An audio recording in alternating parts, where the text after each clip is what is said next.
Bismillahirrahmanirrahim. Assalamualaikum warahmatullahi wabarakatuh. Alhamdulillahirabbil alamin. Allahumma sholli ala Muhammad wa ala ali Muhammad. Ini adalah pengajian Syekh Abdul Qadir Al-Jailani pada Jumat pagi 7 Jumadil Akhir 545 Hijriah di madrasah beliau. Jadilah orang yang berakal dan jangan berdusta. Engkau berkata, aku takut kepada Allah Azza wa Jalla. Namun mengapa kau takut juga pada selainnya? Janganlah takut pada siapapun, baik jin, manusia maupun malaikat.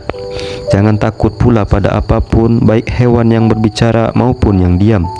Jangan takut dengan penderitaan dunia dan jangan takut pula dengan siksa akhirat. Akan tetapi takutlah pada Sang Pemberi azab siksaan.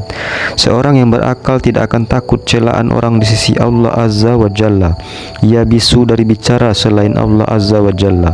Baginya seluruh manusia lemah, sakit dan fakir. Orang seperti dialah yang disebut ulama yang bermanfaat ilmunya, ulama yang mendalami syarak dan hakikat Islam. Mereka adalah tabib-tabib agama yang bisa merakit kembali keretakannya.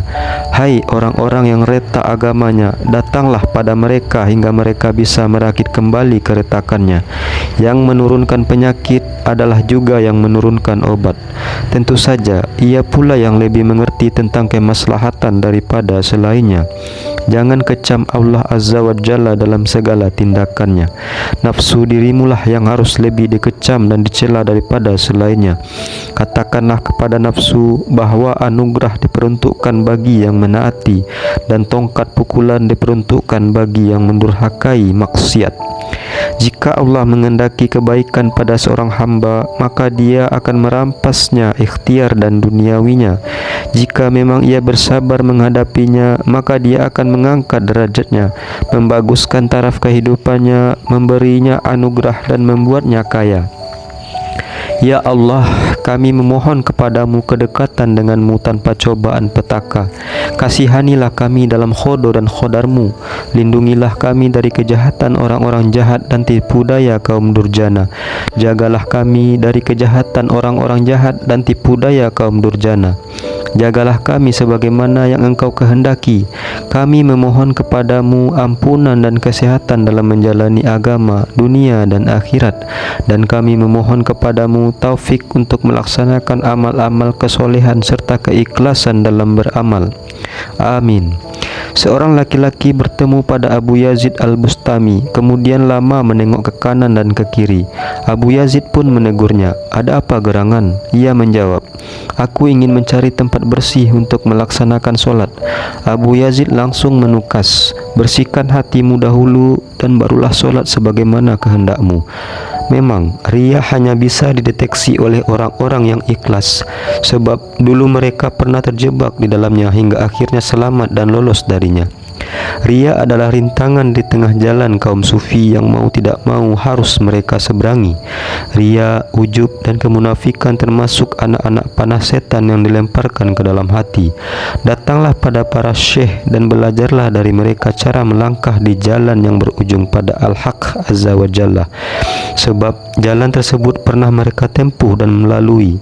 Tanyakanlah pada mereka ihwal petaka-petaka hawa nafsu dan tabiat, sebab mereka telah merasakan pahitnya petaka-petaka dan mengetahui bencana-bencana serta kegilaannya.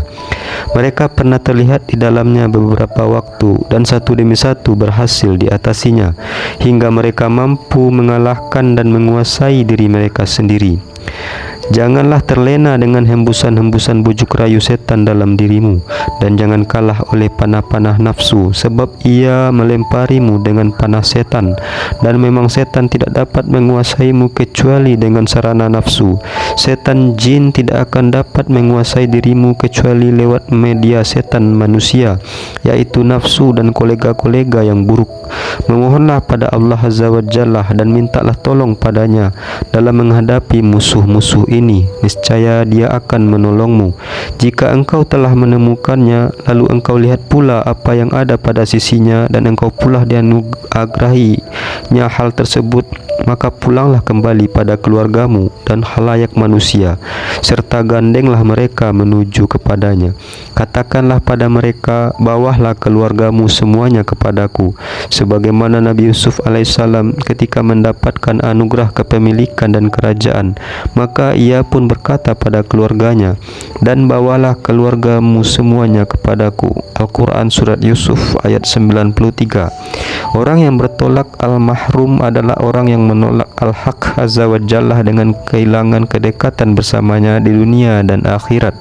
Allah azza wa jalla berfirman dalam beberapa kitabnya, "Hai anak Adam, jika aku melewatkanmu, maka akan lepas pula darimu segala sesuatu. Bagaimana al-haq azza wa jalla tidak melewatkanmu jika engkau berpaling darinya dan dari kaum mukmin serta hamba-hambanya yang saleh, bahkan malah menyakiti mereka dengan ucapan dan tindakanmu serta menentang mereka secara lahir dan batin."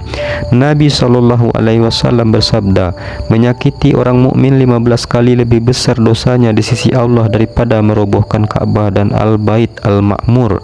Dengarkan, hai orang-orang yang selalu menyakiti kaum fuqara Allah, padahal mereka adalah orang-orang yang beriman padanya, soleh deminya, arif mengenalnya dan berpasrah diri padanya. Celakalah kau, sebentar lagi engkau akan menjadi mayat pucat yang dikeluarkan dari rumahmu, dan kekayaan yang engkau bangga-banggakan akan terbakar ludes tanpa bisa memberimu kemanfaatan apa-apa dan tidak pula mampu melindungimu.